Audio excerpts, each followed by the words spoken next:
अस्सलाम वालेकुम दोस्तों। एक दफ़ा का जिक्र है कि एक इंजीनियर बिल्डिंग के 10वीं मंजिल पर काम कर रहा था।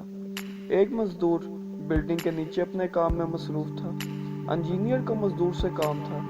बहुत ज़्यादा इसको आवाज़ दी, लेकिन इसने नहीं सुनी। इंजीनियर ने जेब से $10 का नोट निकाला और नीचे फेंका ताकि मजदूर ऊपर की तरफ मतवज्जा हो जाए, लेकिन मजदूर ने नोट उठाकर जेब में डाला और ऊपर देखे बगैर अपने काम में मसरूफ हो गया। दूसरी दफ़ा इंजीनियर ने $50 का नोट निकाला और नीचे फेंका कि शायद अब की बार मजदूर ऊपर की तरफ मुतवज्जा हो जाए। मजदूर ने फिर से ऊपर देखे बगैर नोट जेब में डाल दिया। अब तीसरी दफ़ा इंजीनियर ने एक छोटी सी कंकरी उठाई और इसे नीचे फेंक दिया। कंकड़ का मजदूर के सर पर लगना था कि इसने फौरन ऊपर की तरफ निगाह की। इंजीनियर ने इसे अपने काम के बारे में बताया।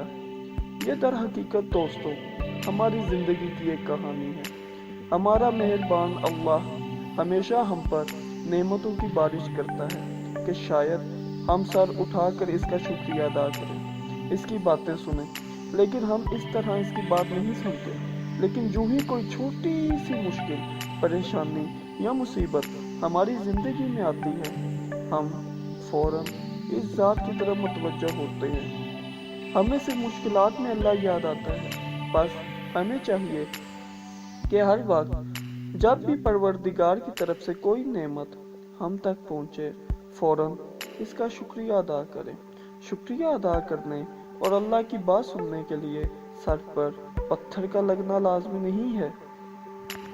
उम्मीद करता हूँ दोस्तों ये कहानी आपको पसंद आई होगी और आप इसको अपने दोस्तों के साथ और अजीज़ों के साथ शेयर करना पसंद करेंगे। शुक्रिया दोस्तों।